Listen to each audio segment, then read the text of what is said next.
Banyak yang kita pelajari pada area part CPT ini. Nanti kita akan bahas satu persatu ya. Ini kan ada seal krek as sama seal as puli ya. Kalau kita pakai yang KW jadinya cepat rembes di sini di area CPT ini. Jadi oli mesin kalau di sini yang rembes. Ya saran saya pakai part original biar dia awet. Cuci pakai bensin juga aslinya nggak apa-apa, yang penting nunggu kering. Kalau part-part original mah pasti awet. Kalau di sini kalau rembes seal spoli belakang ini oli gardan. Banyakan kalau Matic Honda kalau nggak dari sini ya dari depan. Ya gara-gara part bukan original sih. Ya saran saya pak gunakan part original. Cara pemasangan bos normal CVT ya normal roller yang menemukan ada alur kayak gininya nih. Nah caranya jangan sampai kebalik, yang ada ininya ke dalam kayak gini. Biasanya kalau di Matic Yamaha itu sering seret kalau kebalik. Kalau Honda bisa semua, tapi antisipasi biar nggak macet ya nggak seret kayak gini. Caranya yang ada alur kayak gininya ke dalam. Cara pemasangan roller Matic Honda yang bener ya. Nah ini kan ada templonya atau bantalan, ini nggak ada bantalannya nih. Nah searah jarum jam kayak gini nih, posisinya di kanan semua, kanan. Nah ini ada bantalannya kanan lagi, ininya di kanan semua, kanan kanan kanan kanan. Tuh, karena nanti kan kalau ini dipasang pada Matic Honda ya khususnya ini, kalau dipasang kayak gini itu berlawan jarum jam berputarnya. Ini kan kita pasang dulu ya, ini kan masih kayak gini nih. Ini kan yang ada dalamannya yang tadi kita bahas. Ini buat contoh, yang ada dalaman ini ke sana ya, ke dalam.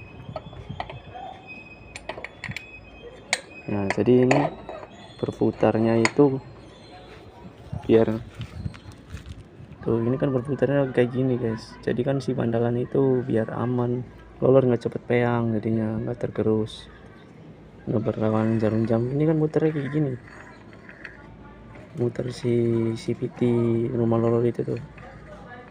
Jadi biar mengurangi rumah roller yang aus. Nih guys, saya akan menjelaskan tentang slider piece ini ya. Ini barangnya kecil tapi sangat berfungsi banget nih. Kalau ini longgar, jangan sampai diganjel aslinya. Ya diganjel nggak apa-apa ya, tapi untuk sementara ini bagusnya itu harus yang seret banget tuh. Ya harus gunakan part original sih.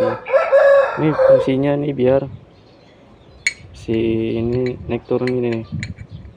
Jadi kan nggak oplak, nggak bunyi klotok-klotok, kadang ini bunyi. Nah fungsinya kan jadi kenceng dong, nggak bunyi oplak-oplak, oplak-oplak juga enggak kan. Nah fungsinya kan ini kan naik turun gini nih, tuh naik turun, roller naik, makin turun, naik lagi, nanti turun, rollernya bekerja dengan baik. Nah lebih baik kalau kan ini ada bekas rollernya nih, kita amplas aja tuh tuner. Kalau ini mau dikerok atasnya nih biar akselerasinya enak, dan ini juga diamplas saja nih. Ini part ini sangat berperan penting sekali nih bagi. Kadang terkecoh dengan suara stang seher, katanya stang seher kena divonis, nggak taunya piece slider doang suara dari CVT. Kita harus teliti kalau analisa motor. Lebih baik kita bongkar dulu terus tahu penyakitnya kayak gimana. Ini fungsinya kan gini, naik turun. Nah ini kan gini, kerja naik turun.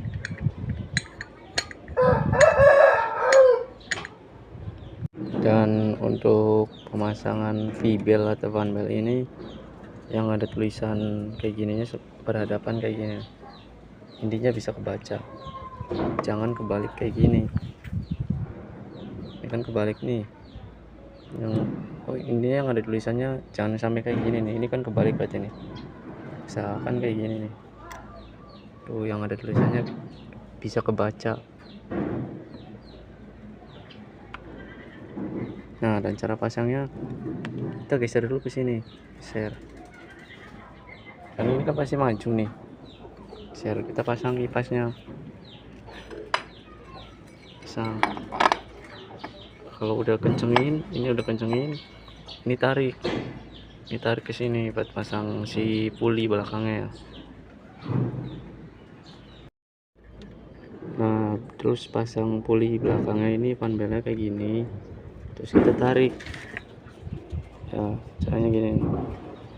Ini neken, jari ini neken, ini jari ini narik kayak gini, tarik ini gini nih, atau tarik dulu gini, tarik tuh sambil ini neken, tarik tuh, tekan, tarik, tekan lagi, tarik, tekan lagi, tuh kan masuk tuh panbelnya kan masuk. Nah, terus kita masukin ke sini kan jadi gampang tuh. Kalau cara saya kayak gini, mudah kan nih. Dan cara pasangnya itu harus ini giginya masuk, bener-bener masuk ya sama ininya. Kalau nggak masuk itu biasanya gampang selek, kalau nggak makan. Jadi ini masukin dulu sampai masuk, bener-bener masuk. Kita cari selanya, giginya sampai pas gitu. Kalau udah pas baru kita nanti dibaut, harus pas dulu ya. Nah, ini kan udah pas nih, tuh udah masuk.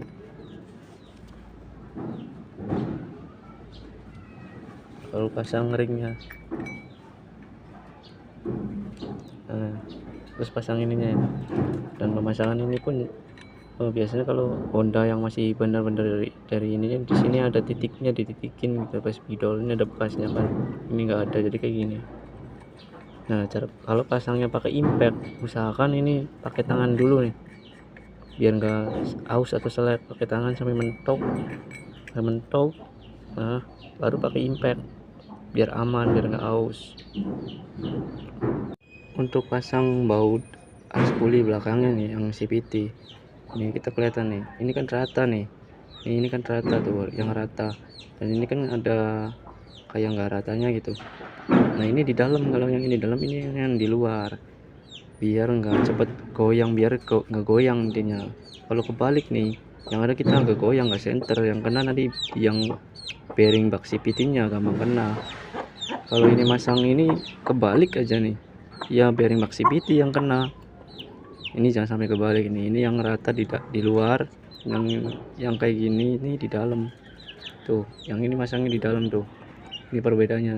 Tuh, ini rata kan? Nah, ini enggak rata. Jangan sampai kebalik masangnya, jadi kayak gini tuh. Biar nggak goyang kalau diputer. Ini kita contoh nanti. Tuh, kayak gini pasangnya. Jadi kan nggak goyang gitu. Tuh, jadi kan ini nggak goyang tuh, lurus.